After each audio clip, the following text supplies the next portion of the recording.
قد مكر الذين من قبلهم فأتى الله بنيانهم من القواعد فخر عليهم السقف من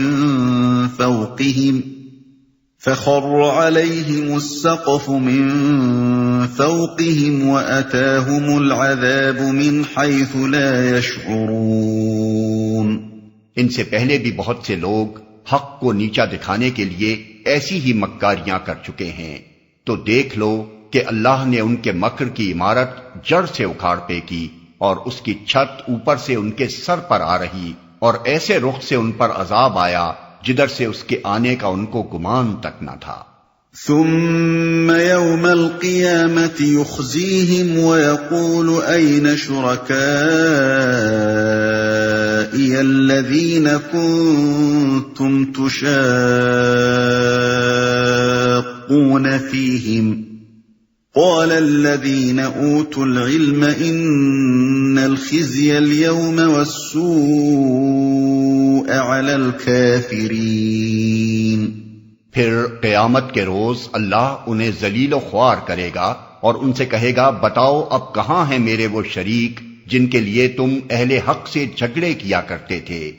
جن لوگوں کو دنیا میں علم حاصل تھا وہ کہیں گے آج رسوائی اور بدبختی ہے کافروں کے لیے۔ جن لوگوں کو دنیا میں علم حاصل تھا۔ پہلے فقرے اور اس فقرے کے درمیان ایک لطیف خلا ہے جسے سامعین کا ذہن تھوڑے غور و فکر سے خود بھر سکتا ہے۔ اس کی تفصیل یہ ہے کہ جب اللہ تعالیٰ یہ سوال کرے گا تو سارے میدان حشر میں ایک سناٹا چھا جائے گا، کفار مشرکین کی زبانیں بند ہو جائیں گی، ان کے پاس اس سوال کا کوئی جواب نہ ہوگا، اس لیے وہ دم بخود رہ جائیں گے اور اہل علم کے درمیان آپس میں یہ باتیں ہوں گی۔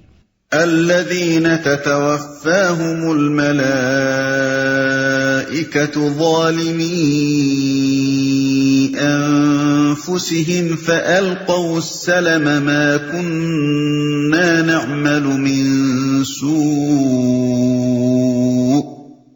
بلى إن الله عليم بما كنتم تعملون فادخلوا أبواب جهنم خالدين فيها فلبئس مثوى المتكبرين۔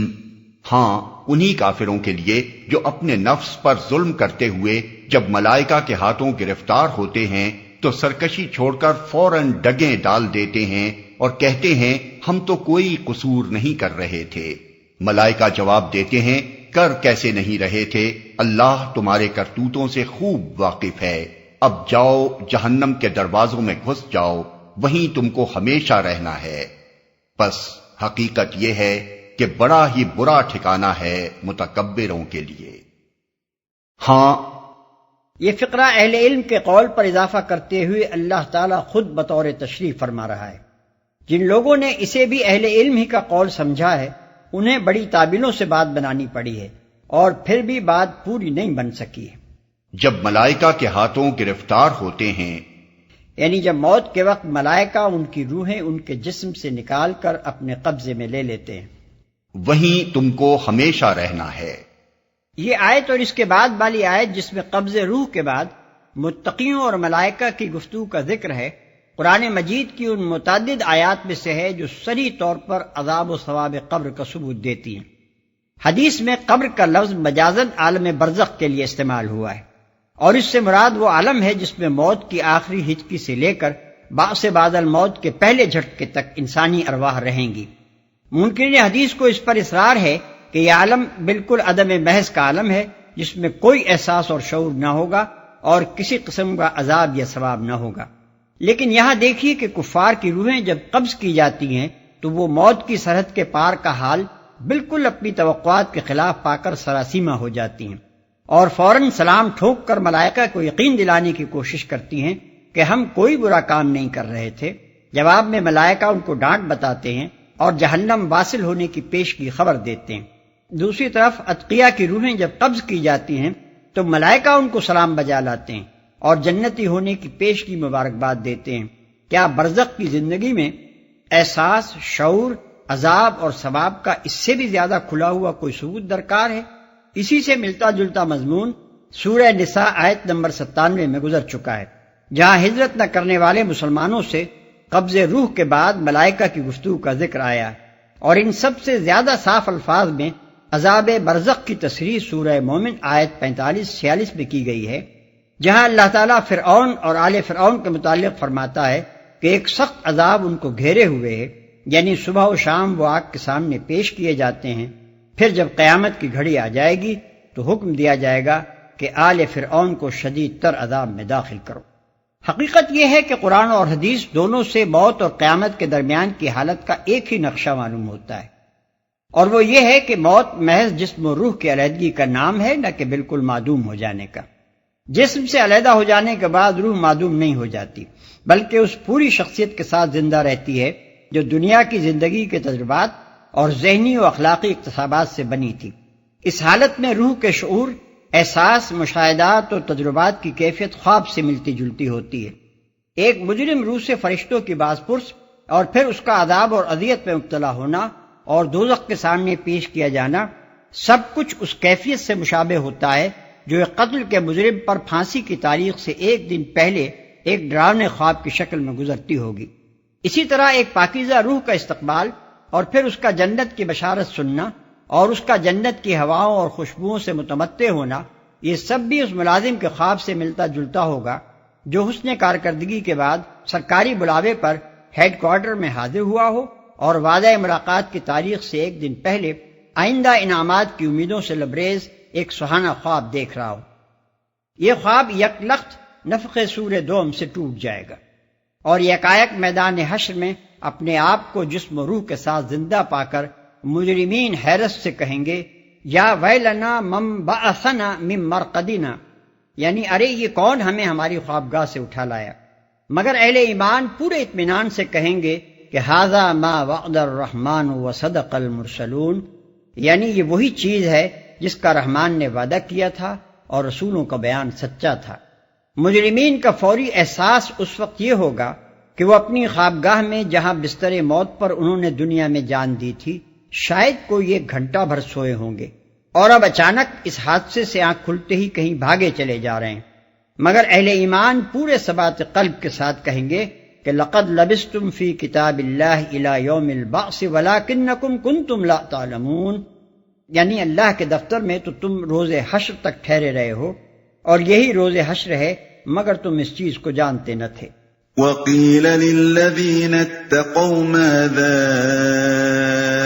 أَنزَلَ رَبُّكُمْ قَالُوا خَيْرًا لِلَّذِينَ أَحْسَنُوا فِي هَذِهِ الدُّنْيَا حَسَنَةٌ وَلَدَارُ الْآخِرَةِ خَيْرٌ وَلَنِعْمَ دَارُ الْمُتَّقِينَ جنات عدن يدخلونها تجري من تحتها الأنهار لهم فيها ما يشاءون كذلك يجزي الله المتقين۔ دوسری طرف جب خدا ترس لوگوں سے پوچھا جاتا ہے کہ یہ کیا چیز ہے جو تمہارے رب کی طرف سے نازل ہوئی ہے، تو وہ جواب دیتے ہیں کہ بہترین چیز اتری ہے۔ اس طرح کے نیکوکار لوگوں کے لیے اس دنیا میں بھی بھلائی ہے اور آخرت کا گھر تو ضرور ہی ان کے حق میں بہتر ہے۔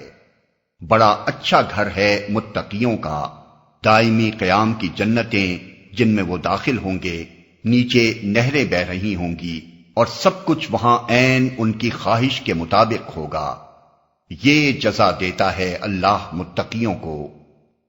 بہترین چیز اتری ہے، یعنی مکے سے باہر کے لوگ جب خدا سے ڈرنے والے اور راست باز لوگوں سے نبی صلی اللہ علیہ وسلم اور آپ کی لائی ہوئی تعلیم کے بارے میں سوال کرتے ہیں تو ان کا جواب جھوٹے اور بددیانت کافروں کے جواب سے بالکل مختلف ہوتا ہے۔ وہ جھوٹا پروپیگنڈا نہیں کرتے، وہ عوام کو بہکانے اور غلط فہمیوں میں ڈالنے کی کوشش نہیں کرتے، وہ حضور صلی اللہ علیہ وسلم اور آپ کی لائی ہوئی تعلیم کی تعریفیں کرتے ہیں اور لوگوں کو صحیح صورتحال سے آگاہ کرتے ہیں۔ عین ان کی خواہش کے مطابق ہوگا۔ یہ ہے جنت کی اصل تعریف۔ وہاں انسان جو کچھ چاہے گا وہی اسے ملے گا۔ اور کوئی چیز اس کی مرضی اور پسند کے خلاف واقع نہ ہوگی۔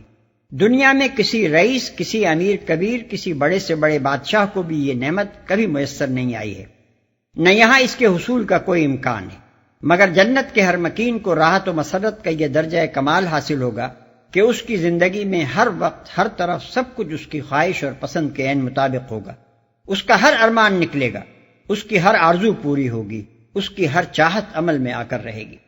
الذين تتوفاهم الملائكة طيبين يقولون سلام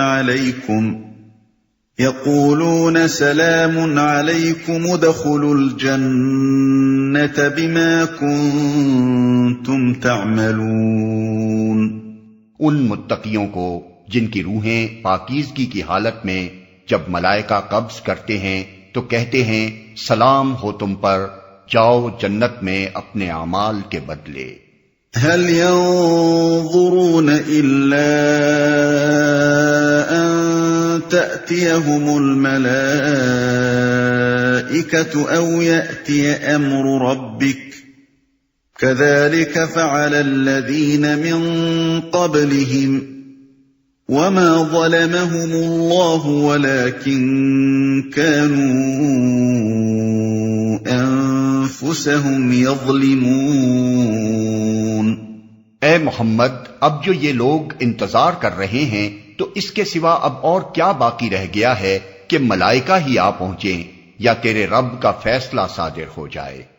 اس طرح کی ٹھٹائی ان سے پہلے بہت سے لوگ کر چکے ہیں، پھر جو کچھ ان کے ساتھ ہوا وہ ان پر اللہ کا ظلم نہ تھا بلکہ ان کا اپنا ظلم تھا جو انہوں نے خود اپنے اوپر کیا۔ تیرے رب کا فیصلہ صادر ہو جائے۔ یہ چند کلمے بطور نصیحت اور تنبیہ کے فرمائے جا رہے ہیں۔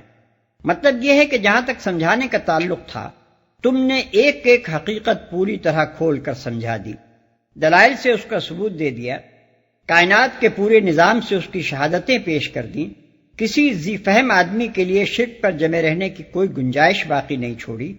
اب یہ لوگ ایک صاف سیدھی بات کو مان لینے میں کیوں تحمل کر رہے ہیں؟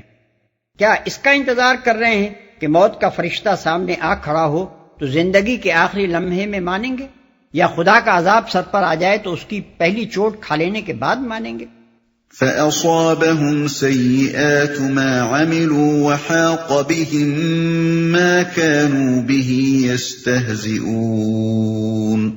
ان کے کرتوتوں کی خرابیاں آخر کار ان کی دامنگیر ہو گئیں اور وہی چیز ان پر مسلط ہو کر رہی جس کا وہ مذاق اڑایا کرتے تھے۔